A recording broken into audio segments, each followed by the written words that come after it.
The time has come to welcome a new four-legged family member into your home. Should you adopt your new pet from a shelter or rescue group or buy it from a breeder? In our home, we currently have 3 dogs, all rescues.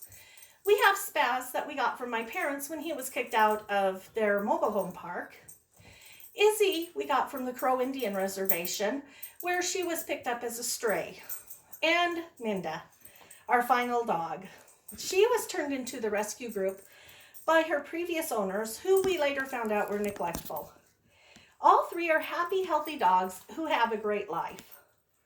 With millions of animals currently in shelters, should a pet be bought from a breeder or adopted from a shelter or a rescue organization?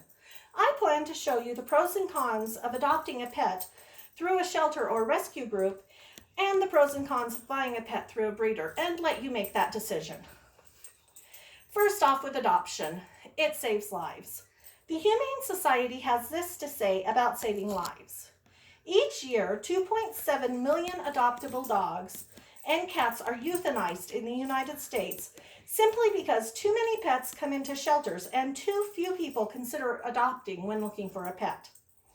The number of euthanized animals could be reduced dramatically if more people adopted pets instead of buying them. When you adopt, you save a loving animal by making them part of your family and open up shelter space for another animal who might desperately need it. The second point with adoption is the lower cost.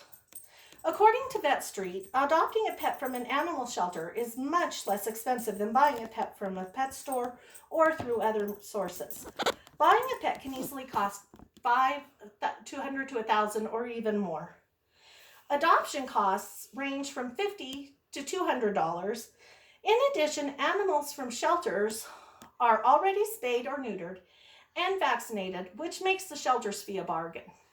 You can choose the age of the animal. If you want a puppy, shelters and rescues have puppies. If you want a little older, a teenage dog, you can get one that age. If you want a young adult, they have them. Or if you want a senior dog, they have those as well. Whatever the need for your house is, there is an animal in that shelter that will fit your house perfectly. There is a support system with most rescue groups. They know that an animal in a shelter is not the same as when the animal is at your house. When it's at your house, it acts different. And they know sometimes it doesn't work. The personalities clash, and they tell you on the paperwork you sign that if anything happens and you cannot keep that animal, please bring it back. They can have some training through the rescue groups. When we got Izzy, she had been picked up at the Crow Indian Reservation as a puppy. They took her into a foster home, got her used to being around people, and they potty trained her. By the time we got Izzy, she was ready and willing and became an important part of our household. And one thing that with getting from a rescue group or a shelter animal is the information you get on their background isn't always correct, or they don't have it. With Minda, we were told that they just had to give her up because were moving and could not take her with them. We later found out that this 1.5-year-old dog had already had 2 litters of puppies, and she was on her 3rd heat cycle. She had not had any of her puppy vaccinations. She had, we can tell, never been outside. So she was afraid every time we took her out. We know she was neglected at some point in her life, but that's one of the problems you have with a shelter dog. Now, let's move on to a breeder. When you get a dog from a breeder, it is a great choice for a service dog, a working dog, or if you're going on the show circuit. You can choose the breed of the dog that you want. In the Washington Post article, Why I Would Never Adopt a Shelter Dog Again, Aaron Auerbach said, I started researching, sending emails, and making calls to breeders. Breeders seem safer. They've had the animal since birth and know his or her temperament and medical history. They also know an animal's bloodlines and family history. There's no such thing as a crystal ball, but reputable breeders can provide a lot more information. One of the things with getting a puppy from a breeder, you have to train it. You have to do the potty training and the basic skills training.